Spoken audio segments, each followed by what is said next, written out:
Guys, ito ang aking lunch for today. Gagawa tayo ng salad na ampalaya.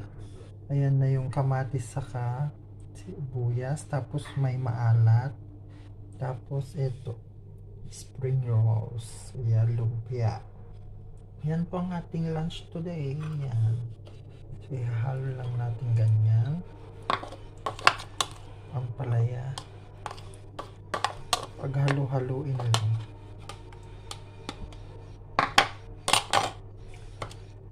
Ampalaya, maalat. Yan, salad na. Oh, diba?